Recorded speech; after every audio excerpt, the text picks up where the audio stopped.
Est-ce que vous saviez qu'une abeille travaille dès sa naissance et jusqu'à sa mort? Alors, ce qui est très intéressant, c'est qu'elle va avoir plein de métiers différents, vraiment des tâches qui sont très variées, tout aussi essentielles pour la ruche, mais ça va dépendre de son âge et ça va dépendre un peu de sa maturité en fait. Au tout début, elle va rester chez elle parce que c'est sécurisant, parce qu'elle est toute jeune, elle a peu de venin par exemple, donc c'est pas la meilleure pour venir défendre la ruche, elle est très peu agressive aussi, donc pas forcément la meilleure pour protéger sa ruche. Et en vieillissant, elle prend en confiance, elle a plus de venin, elle est plus sûre d'elle, donc elle est plus sur ses gardes et elle est plus à même à s'éloigner de la ruche. Déjà, tout dépend de qui vous êtes dans la ruche. Si vous êtes la reine, vous avez un seul boulot. Un seul, c'est ce qu'on vous demande toute votre vie, c'est de pondre des abeilles, c'est-à-dire mâle ou femelle évidemment, c'est que vous allez renouveler la colonie. Donc une fois que la reine naît, elle se fait féconder par plusieurs mâles, ensuite elle redescend, parce qu'elle sort de sa ruche pour la fécondation, elle redescend, elle a une spermathèque qui va lui permettre en fait de pondre des œufs toute sa vie. Évidemment, elle pond beaucoup plus dans les fortes saisons, l'hiver on n'est pas là pour augmenter la colonie. Mais c'est la seule chose. On ne lui demande pas de protéger la ruche, on ne lui demande pas de la maintenir au chaud, on ne lui demande pas de nourrir, de bâtir. Son taf à elle, c'est pondre. Et le pire, c'est que c'est les abeilles qui viennent la nourrir. Elle ne va même pas se nourrir d'elle-même. Donc si vous êtes la reine, vous êtes quand même royal au bar. Ensuite, vous avez les mâles, qui sont quand même essentiels dans la ruche, parce que c'est grâce aux faux bourdons que la reine peut être fécondée et pondre. Eux, pareil, ils ont quand même la belle vie, parce qu'on leur demande d'aller féconder la reine. En général, en fait, dans la période de reproduction, vous avez des mâles qui arrivent un peu partout, d'autres ruchers, d'autres ruches, et vous avez entre 7 et 12 mâles qui vont féconder une reine. Donc il y a quand même un patrimoine génétique qui est assez diversifié. Et eux, en fait, ils sont là que au beau jour, ils ne sont pas là l'hiver, parce que à part féconder la reine, ils ne font pas grand-chose. Ils ne protègent pas la ruche, ils ne bâtissent pas, ils ne nettoient pas. Ils ne ramènent pas de nourriture et ils en consomment beaucoup. Après, c'est normal parce qu'ils sont quand même beaucoup plus gros, donc ils ont besoin de plus d'énergie. Même pour voler, ils vont consommer plus d'énergie. Mais comment vous dire qu'en période de disette ou quand les beaux jours disparaissent et qu'il va falloir faire des économies, on a tendance à les dégager. Les abeilles n'en veulent plus. Donc, si vous êtes un faux bourdon ou une reine, vous vous mettez pas trop mal. Par contre, si vous êtes une abeille, alors c'est là que vous avez, selon moi, les emplois les plus intéressants. Par contre, vous n'allez jamais arrêter de travailler. À savoir qu'elles n'ont pas la même longévité.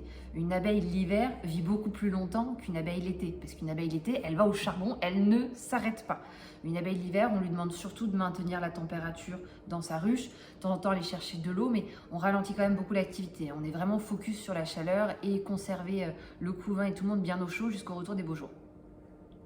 Vous êtes une petite abeille, vous venez de naître, félicitations. Et là, on va vous demander de laisser la place et qu'elle soit bien propre. Donc dans un premier temps, on nettoie. Bien sûr, c'est elle qui perce la cellule pour sortir, pour naître. On va nettoyer tout ça, on retire l'opercule et on laisse la place. Comme ça, la reine va venir pouvoir pondre une nouvelle, un mâle ou une femelle. Alors en général, dans les cellules de femelles, on reste toujours sur une femelle. On repond un œuf femelle. On ne va pas agrandir les cellules. Mais on laisse la place pour la suivante. Donc dans les premiers jours, en fait, l'idée c'est qu'on reste sur les cadres de couvain. Sur les cadres de couvain, on trouve les nourricières, on trouve les abeilles les plus jeunes. Elles ont des belles couleurs, c'est des couleurs vives, elles sont peu poilues parce que justement elles sont au tout début. Elles sont toutes douces, toutes gentilles, elles nettoient et elles maintiennent au chaud. Donc elles vont d'abord nettoyer leurs cellules, ensuite elles vont nourrir les larves, mais elles restent sur les cadres de couvain. Elles ne vont pas trop se balader sur les cadres de nourriture. Ensuite, une fois que vous avez un peu pris en maturité, on va commencer à bâtir. On reste toujours dans la ruche, il n'est pas question de sortir. Par contre, on va peut-être augmenter la surface de la ruche, donc on va bâtir de nouvelles cellules, on va pouvoir fermer les cellules quand elles sont soit pondues, soit remplies de miel ou de pollen. On va nettoyer un peu tout pour être sûr que tout est propre, on dégage s'il y a des fourmis qui nous gênent, mais on reste à l'intérieur.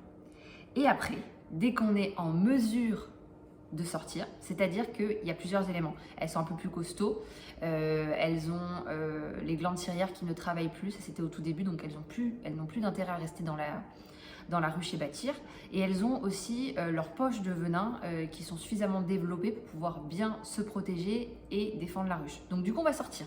Ça c'est à peu près à partir du 15e jour. Dans un premier temps, il va falloir repérer l'emplacement de sa ruche. Donc on sort de sa ruche, on fait des cercles. En fait, on va marquer comme un point GPS, si vous voulez, en disant « Ok, dans mon espace, la ruche, elle est là. » Ça va leur permettre de la retrouver quoi qu'il arrive. Et ensuite, elles vont aller chercher de l'eau. Ça va être des butineuses qui vont aller chercher, qui vont aller repérer les emplacements de nectar, de pollen, l'indiquer aux autres. Elles vont faire des allers-retours à la ruche pour ramener ça, sachant qu'il faut savoir qu'une abeille, quand elle va le chercher à manger, elle ne part jamais à vide. Donc il faut que ça fasse sens. Il ne faut pas que ça soit trop loin pour elle, parce que prendre beaucoup pour arriver, récupérer beaucoup, et quand on revient, il n'y a plus rien, l'abeille, elle est logique et pratique. Elle préfère aller proche pour ramener le plus possible et optimiser son déplacement. Pareil pour l'eau. Donc du coup, elle va faire tout ça une fois qu'elle est plus âgée. Et sur la fin, vraiment, son taf, ça va être de protéger la ruche. C'est-à-dire que souvent, vous allez voir, c'est des abeilles qui sont devant les... Vous savez, sur la rampe d'entrée, et elles attendent. Elles font les va-et-vient au niveau du miel. Elles vérifient un peu qui rentre parce qu'en fonction de leur humeur et de la saison, elles vont laisser ou pas rentrer de nouvelles abeilles ou de nouveaux bourdons. S'il y a des prédateurs qui rôdent et qu'elles sont un peu méfiantes, vous avez toujours des gardes en fait qui sont devant et qui protègent. Et ces abeilles-là, en fait, elles sont le plus à même de protéger parce qu'elles sont le plus âgées. C'est les plus alertes en fait. Et donc du coup, elles ont aussi plus de venin. Donc c'est vraiment elles qui vont protéger la ruche. Et en général, malheureusement, leur vie s'arrête là. Soit elles vous ont piqué, elles ont défendu la ruche, et une abeille, malheureusement, quand elle pique, elle meurt, parce qu'en fait, sa poche de venin, si vous voulez, est rattachée à ses intestins, ses organes, donc tout vient avec. Soit elle va mourir comme ça, soit elle va mourir d'épuisement, parce qu'en fait, elle ne s'arrête pas. Les vols la fatiguent beaucoup, les déplacements la fatiguent beaucoup, et cette vigilance permanente qu'elle a pour contrôler son environnement la fatigue beaucoup. Donc, en résumé, en fonction de votre statut dans la ruche, c'est-à-dire reine, faux bourdon ou abeille, statut qui a été déterminé à la naissance, bien sûr, vous avez beaucoup de boulot ou pas. Et après, en fonction de la saison, votre boulot peut être très varié, c'est-à-dire en pleine saison, vous allez faire beaucoup de choses dans votre vie et vous allez vivre moins longtemps. Ou alors, vous êtes né l'hiver et donc du coup, vous avez une longévité qui est plus importante, mais beaucoup moins de tâches à effectuer. Mais dans tous les cas, les abeilles, ce sont des bosseuses, elles ne s'arrêtent pas. Elle travaille jusqu'à épuisement et tout ça uniquement pour le fonctionnement de la ruche. C'est c'est un abeille, c'est un animal qui pense en premier à la colonie, en fait, à la survie de la colonie et qui va se sacrifier pour le bien-être de sa colonie. C'est pour ça que c'est très intéressant. Si vous avez des questions, n'hésitez pas, on y répond avec plaisir. S'il y a des points que vous voulez que je développe, pareil, vous pouvez les laisser en commentaire ou nous envoyer un message et on y répondra dans une prochaine vidéo. Merci.